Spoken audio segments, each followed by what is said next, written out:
Bonjour, dans le cadre du partenariat qu'on construit depuis 2 ans entre l'Université Côte d'Azur et l'Université du Costa Rica, on va vous expliquer un petit peu les coulisses de ce projet. Et pour ça, on est accompagné de Chloé qui nous a rejoint dans l'équipe de l'EUR Odyssée et qui va se présenter. Bonjour, je suis Chloé Baranco, la nouvelle chargée de communication de l'EUR Odyssée. Et aujourd'hui, nous sommes là pour parler du projet de partenariat entre l'Université du Costa Rica et l'Université Côte d'Azur. Donc Christian, si tu veux bien, je vais te poser quelques questions sur ce partenariat.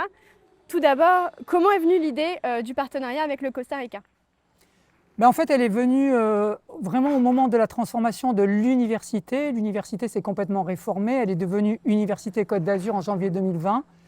Et là, elle a mis en place de nouvelles composantes qu'on appelle ici du coup des écoles universitaires de recherche, des EUR, dont l'EUR Odyssée en est une des 8 écoles et qui porte sur du coup toutes les questions socio-environnementales de manière thématique et pluridisciplinaire. Et quand on a monté l'EUR Odyssée, qui a une vocation à développer la recherche et à développer la recherche à l'international, on a voulu se tourner vers une collaboration forte avec une autre université avec qui se co-développer, se co-construire des projets. Et on a tout de suite pensé à l'Université du Costa Rica et au Costa Rica en général, étant donné que c'est un pays qui est très avancé sur ces questions environnementales, au niveau politique, mais aussi au niveau recherche.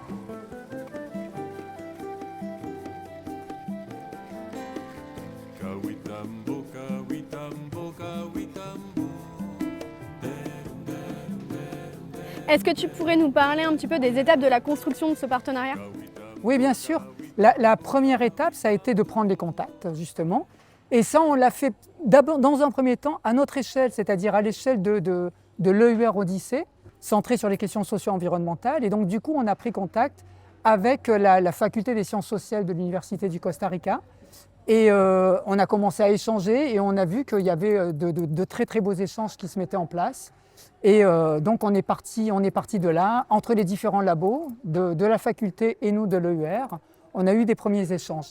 À partir de là, en janvier 2022, nous, on a organisé ici dans la région une école thématique internationale et du coup, on a proposé à ses collègues d'en faire partie avec nous et on a invité et des collègues et des étudiants de l'Université du Costa Rica.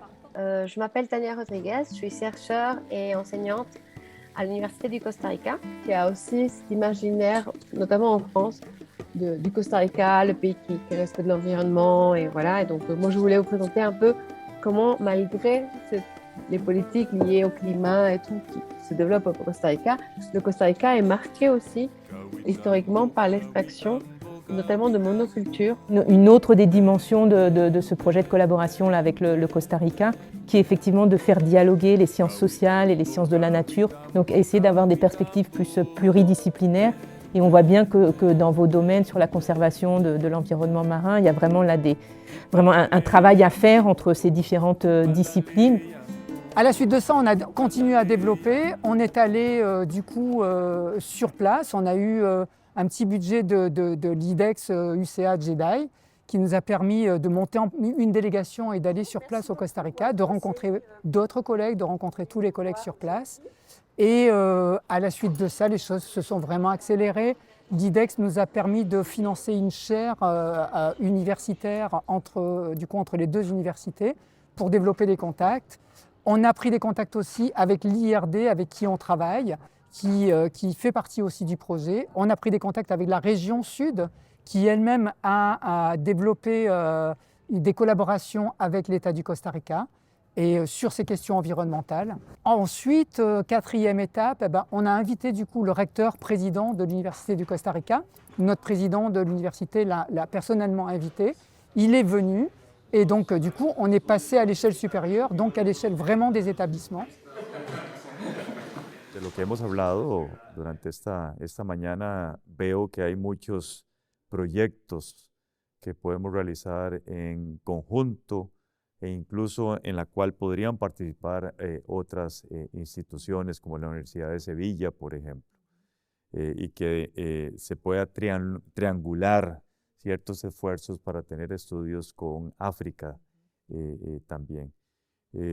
Estoy completamente seguro que vamos a avanzar mucho en esta relación en la cual tanto la academia como la investigación y algunas experiencias de acción social podrían ser compartidas por ambas universidades para que a muy corto plazo veamos los frutos de esta relación entre estas dos universidades. Alors le partenariat avec le Costa Rica s'inscrit dans la stratégie internationale de l'université. Je dirais qu'il y a deux grands piliers. Le premier pilier, c'est d'avoir peu de partenaires, mais des partenaires sur lesquels on construit sur un grand champ thématique. Donc nous souhaitions avoir un partenaire en Amérique centrale parce qu'on a déjà beaucoup d'activités dans ce pays avec le Costa Rica. Et le deuxième grand pilier, c'est le fait que l'on cherche à co-construire nos partenariats internationaux avec les organismes, et en l'occurrence ici avec l'IRD, avec lesquels on définit une politique au sud au niveau de l'établissement, avec une partie africaine et une partie en Amérique centrale et dans les Caraïbes. Le deuxième grand élément de cette stratégie, c'est le fait que notre université souhaite s'emparer des grands projets sociétaux, notamment les défis socio-environnementaux, et que le Costa Rica est un exemple dans la gestion des problématiques environnementales, dans la gestion de la biodiversité. Donc immédiatement, on a trouvé un point d'ancrage entre nos deux philosophies qui s'accordent totalement, le fait qu'on soit des universités qui s'emparent de ces grands enjeux sociétaux et on y met des moyens pour développer nos actions communes. Maintenant, on travaille du coup aussi avec la région et l'IRD autour d'un projet particulier qui nous permet de mettre en place les choses à différentes échelles. Et donc, à partir de là, on va pouvoir retourner sur place, mais aussi accueillir des collègues. Voilà. Du coup, la chaire et le projet Cacao, ce sont un petit peu les deux grands projets qui ressortent de ce partenariat. Oui, la chaire, ce n'est pas vraiment un projet, c'est un outil qui nous permet de développer des projets, en fait. Donc, du coup, c'est des financements qui nous permettent de financer des mobilités dans un sens et dans l'autre, et de faire en sorte que les collègues se connaissent, tout simplement, qu'ils puissent venir, certains collègues venir ici, être accueillis dans les labos, inversement, des collègues d'ici qui vont dans les labos à l'Université du Costa Rica et qui commencent à travailler sur des sujets très concrets ensemble. Et de là, les choses partent. On verra où elles vont, mais en tout cas, les collègues sont en discussion et lancent des projets. Concrètement, l'idée, elle est née où? Elle est née comment? Qui c'est qui l'a eu? Ah, c'est intéressant ta question. En fait, l'idée, elle est née tout simplement où, avec Myrina Meunier, la project manager de l'EUR, on avait pris rendez-vous avec les vice-présidentes d'Université Côte d'Azur pour travailler sur le développement de notre politique internationale au niveau de l'EUR. Et on s'est dit, il faudrait quand même qu'on y réfléchisse. Et c'est là où, en discutant tous les deux de manière un peu brainstorming, on s'est dit, mais pourquoi pas faire un partenariat important avec le choix de choisir une université plutôt qu'avoir plein de partenaires. Et dans ce cas-là, tout de suite, l'idée nous est apparue que c'était le Costa Rica, c'était avec l'Université du Costa Rica qu'il fallait qu'on travaille. Ce partenariat, pour toi, il va apporter quoi à l'Université Côte d'Azur et à l'Université du Costa Rica? Ce qui nous apporte, c'est justement cette idée un petit peu de co-développement sur des choses complémentaires. On est vraiment très complémentaires. Comme je disais, l'Université du Costa Rica est bien plus avancée que nous sur l'histoire de la réflexion sur les questions socio-environnementales. Et donc ça, on s'en sert vraiment. Ils sont aussi beaucoup plus avancés que nous sur le fait de travailler avec les citoyens à travers ce processus d'action sociale. Nous, on est peut-être plus avancés sur d'autres aspects, notamment sur l'aspect entrepreneurial, innovation, etc. Et donc voilà, l'idée c'est vraiment de toujours essayer de se compléter et de monter des projets ensemble. D'accord.